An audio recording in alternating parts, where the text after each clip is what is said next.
Alright, hey guys, evilslothman back for another vid. It's been a while, it's been like over a week since I put up a video. Well, not for like you, I put one up like last Monday, so it was like a week today. But we did the Q&A session on Thursday and I kept on spacing them out, so yeah, I haven't done one for like a good week and a bit. So I thought I'd do like a pickups that I've done for recently for like the last week and a bit. Well, I say, yeah, it has been. My birthday was on a week last Saturday, so I have presents from that, and then I've bought some other stuff which there was a deal which I thought was too good to be true, so, well, it was just really good. It was too good to turn up. So, we'll start off with what I just bought today, actually, in fact, and in the UK, Monday is the release for all movies, and Friday is release for all games apart from Modern Warfare 2, which I still haven't got. But first thing I've got is Star Trek on Blu-ray. Now, I really love this film. It's an awesome film. I just finished watching it just there, so I really love the Blu-ray transfer of it. It's pretty damn fucking awesome. I haven't yet gone for the special features yet, but I'll give you a little bell when it's see what I think of them. Right, the next is Mario and Luigi, Bowser's Inside Story. Now, I've only played like 2 hours of this, but I'm really loving it. I'm a big fan of the Paper Mario series on the GameCube. I haven't got the N64 one yet, which is sacrilege considering it's one of the things I collect most for. It's just one of the most expensive things for it. It's like 50 quid for a box copy. I even think a unbox is going to cut you back about 35. But I really love the GameCube one. I really love the Wii version. They're set in the same vein. They're not the same studio, I don't think, but they're set in the same kind of vein. They've got like tongue-in-cheek humor with a lot of RPG action. So I've been pretty enjoying that. It's quite interesting dynamic, the way that you're controlling Bowser for most of it, and then doing little sections with Mario inside him. It is really cool. Right, today we had a package. I kind of opened it. I haven't done an unpacking in a long time, actually. I thought today was going to be the day, but I've had issues with camera. See, I've gone back, this is old school, we're going back in the PS3 camera for this. I tried to get the digital camera to work that we've been using for like the last few weeks, but it has a weird ass port. Let's see, I'll show you. What the hell kind of... It's like, you see that? Well, you won't be able to see it. It's really tiny. It's like it's not even mini USB. It's something. It's got like a notch in it, and it only seems to fit into Mike's laptop. So, and it does have a USB port, but it doesn't seem to recognize the drivers and everything. And I went for a look through like for the drivers for like 2 or 3 hours.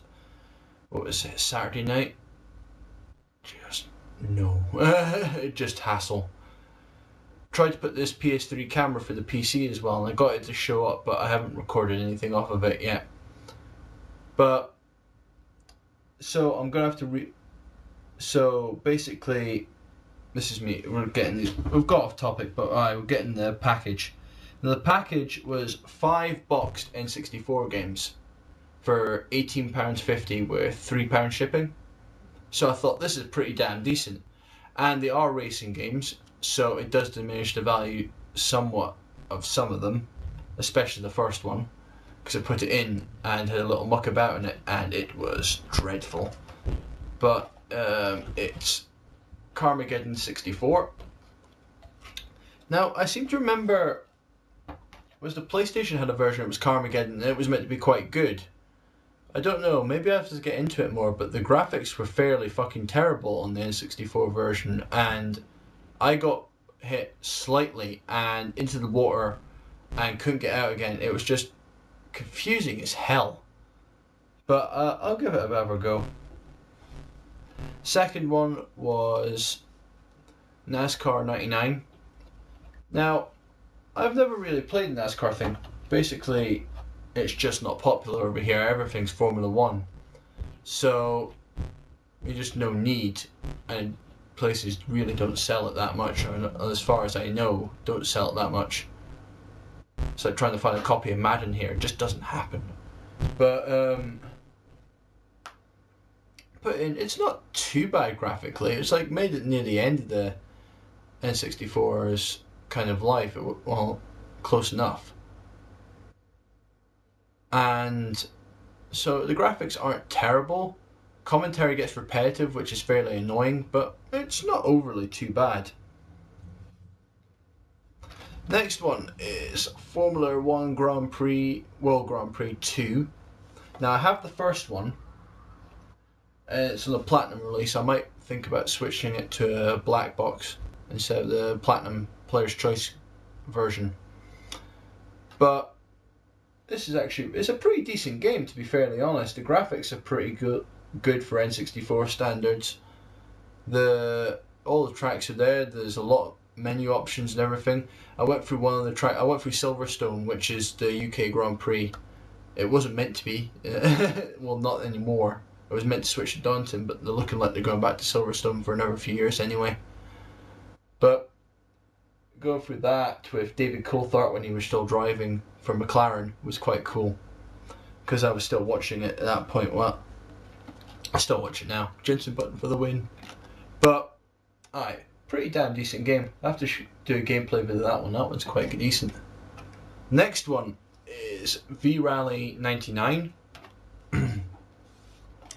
Now, I had a discussion with Cyberlanky before, and he said one of our mates had this at the time and said you really had to have the steering wheel to basically play this well.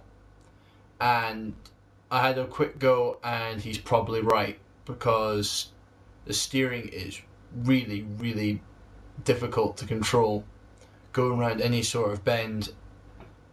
So yeah, it might spur me on to try and buy a steering wheel, but at the moment, coming with Christmas up, I'm not going to push myself or anything like that. Alright, the last one out of that package is Beetle Adventure Racing. Now this is the reason I actually bought the whole thing out of all of them, because Beetle Adventure Racing was a really late release for the N64, made by EA, but it was actually a really, really good game. It was really overlooked at the time. I remember I was a big reader of NOM at the time, before it went completely tits up and got bought out by Future. But well, it was still EMAP. And this actually got really good reviews at the time. I had a go in it, and it's really, really good game. It's kind of like a mix between a standard racer, and a bit of Mario Kart thrown in there for good measure. And I've got the whole official Beetle license, but every car is a Beetle, but it handles differently, which is a bit of a shame. I think if they put maybe the classic Beetle in there as well, it may have differentiated it a bit, but it's not too bad. Right, this is another game I got. Cyberlanky actually bought this for my birthday. So this is Blast Corps, and I had some great fun in this. This is a great game to pick up. It was near launch title made by Rare, and it's awesome. Just going around doing specific missions to help people. Well, help some. I don't know if it's hostile. No, it's just people out of zones or something. And then you can bash buildings down, use suits to completely demolish buildings. It's a lot of fun. I'll do a gameplay video of that one as well. Now the next two are two games that I originally did own. But I've somewhat got missing. Well, one got missing, one got stolen, because I took it into school in 5th year, and they nicked 4 games, 2 of which I still haven't got back. But I have all the boxes, so I got the 2 cards. So I have the cart for Mario Tennis and the cart for Donkey Kong 64, which I kind of ripped a little bit when I was originally in my overzealous, probably about 13-year-old self. You bastard. But yeah, both of them are just brilliant games to pick up for the N64. Mario Tennis is still the best version of the Mario Tennis franchise out of all of them, though the Game Boy Color one did come very, very close. So like the Mario Golf one, the Game Boy Color, that was also a really good game. And Donkey Kong 64 is as good as Banjo-Kazooie, which we've had on the N64 the last few days. That is really, really good. Alright, this is our time nearly up, so I will speak to you soon. This is evilslothman, out.